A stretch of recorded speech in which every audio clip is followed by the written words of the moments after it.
Assalamualaikum warahmatullahi wabarakatuh. Perkenalkan, nama saya Safitri Fatimah Ningsih dengan NIM A1C2210118 dari Program Studi Pendidikan Matematika kelas R001.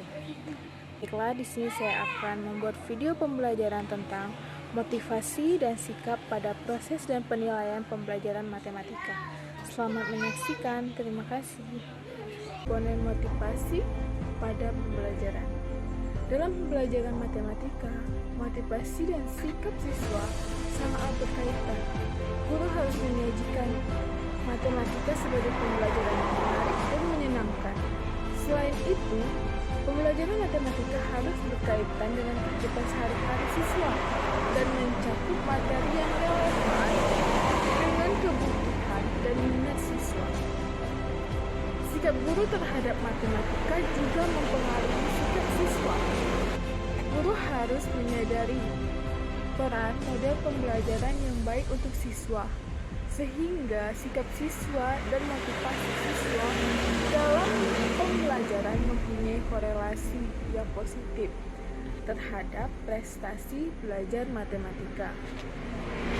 Mendorong timbulnya tingkah laku atau perbuatan, artinya tanpa motivasi tidak akan timbul suatu perbuatan, misalnya belajar. Berdasarkan berbagai hasil penelitian, motivasi mempunyai pengaruh yang signifikan terhadap prestasi belajar matematika. Dalam hal ini, guru harus mampu meningkatkan motivasi dalam pembelajaran matematika dengan menyajikan matematika sebagai pembelajaran yang menarik dan menyenangkan. Salah satunya dengan menerapkan pembelajaran yang konstruksif, di mana siswa membangun pengetahuannya dan pengalaman belajar itu sendiri. Pembelajaran yang diberikan bersifat kontekstual dan menyarankan strategi belajar yang bervariasi, serta memastikan bahwa siswa dapat menerapkan informasi yang luas. Dengan pembelajaran ini, diharapkan pembelajaran matematika menjadi lebih menarik, menyenangkan, sehingga siswa mempunyai motivasi dan tinggi dalam pembelajaran matematika. Selanjutnya, komponen motivasi belajar. Komponen motivasi belajar sebagai berikut. Yang pertama, rasa ingin tahu. Tugas seorang pendidik adalah untuk memelihara keingintahuan siswa dan menggunakan rasa ingin tahu sebagai motivasi untuk belajar. Salah satunya dengan memberikan siswa stimulus yang baru, tapi tidak terlalu berbeda dari apa yang telah mereka ketahui sebelumnya. Menyajikan stimulus yang benar-benar asing dapat menimbulkan kecemasan daripada keingintahuan. Penyajian permasalahan matematika harus berbeda dengan permasalahan sebelumnya, tetapi dengan tingkatan yang bertahap, keseimbangan antara kompleksitas dan kejelasan juga perlu diperhatikan. Keingintahuan adalah motivasi intrinsik untuk belajar, dan dengan demikian belajar tidak tergantung pada penghargaan yang diberikan oleh guru, tetapi siswa sendiri tertarik belajar karena keingintahuan mereka. Yang kedua, percaya diri. Konsep percaya diri dapat diterapkan untuk belajar siswa. Siswa yang meragukan kemampuan mereka untuk sukses adalah siswa yang kurang termotivasi untuk belajar. Memberikan tugas secara berkelompok dan memberikan kesuksesan awal pada siswa adalah salah satu metode pengembangan kepercayaan diri siswa. Dalam pembelajaran matematika, penting memberikan kesuksesan di awal pada siswa agar siswa termotivasi untuk melaksanakan pembelajaran selanjutnya. Yang ketiga, sikap. Sikap sangat berkaitan dengan motivasi karena ada korelasi yang positif di antara keduanya. Apabila sikap belajar matematika siswa baik, maka motivasi siswa juga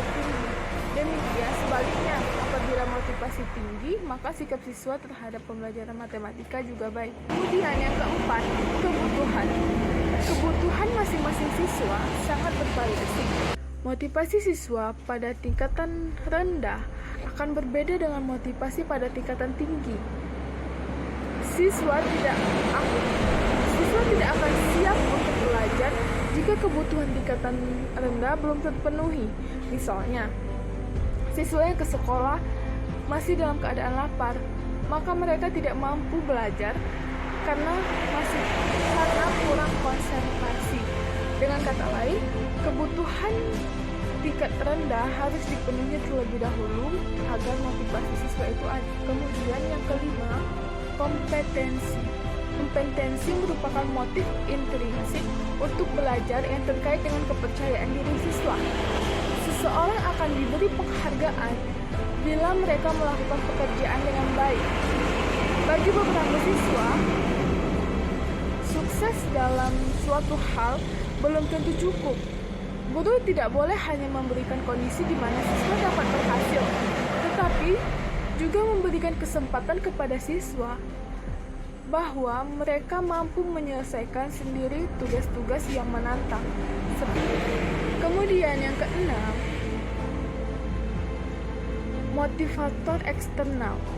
Lingkungan yang aktif dapat meningkatkan partisipasi dan menghilangkan kebosanan siswa.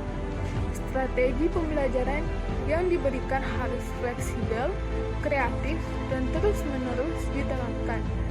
Mengkondisikan lingkungan belajar, metode pengajaran dan bahan belajar yang bervariasi akan meningkatkan motivasi siswa. Selanjutnya, sumber-sumber motivasi siswa.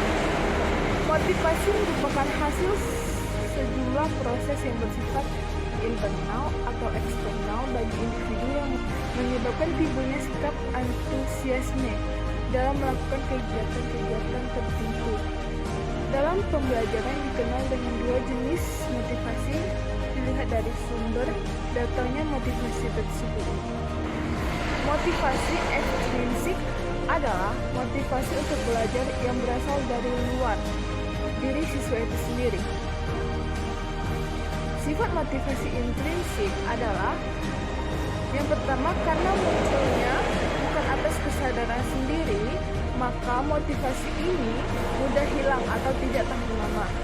Yang kedua, jika motivasi ekstrinsik bersifat secara terus-menerus dapat membangkitkan motivasi intrinsik.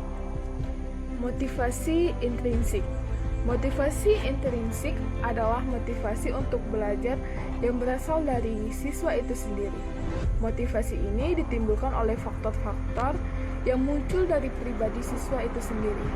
Sifatnya yaitu, walaupun motivasi intrinsik sangat diharapkan, namun justru tidak selalu timbul dari dalam diri siswa. Yang kedua sifatnya, karena munculnya atas kesadaran sendiri, maka motivasi ini akan bertahan lebih lama dibandingkan dengan motivasi ekstrinsik. Selanjutnya, hasil belajar. Hasil belajar merupakan tolak ukur yang digunakan untuk menentukan tingkatan keberhasilan siswa dalam mengetahui dan memahami suatu mata pelajaran.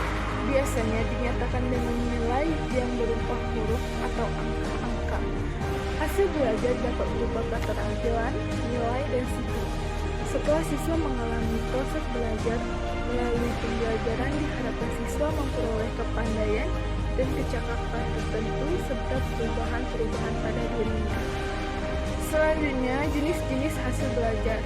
Pada prinsipnya, pengungkapan hasil belajar ideal meliputi segenap ranah psikologis yang berubah sebagai akibat pengalaman dan proses belajar siswa yang dapat dilakukan guru dalam hal ini adalah mengambil cuplikan perubahan tingkah laku yang dianggap penting yang dapat mencerminkan perubahan yang terjadi sebagai hasil belajar siswa, baik yang berdimensi citra dan rasa maupun rasa pokok untuk memperoleh ukuran dan data hasil belajar siswa.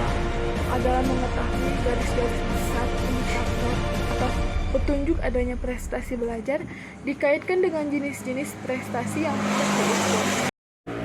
Sekian video yang dapat saya buat untuk menyelesaikan tugas UAS belajar dan pembelajaran matematika.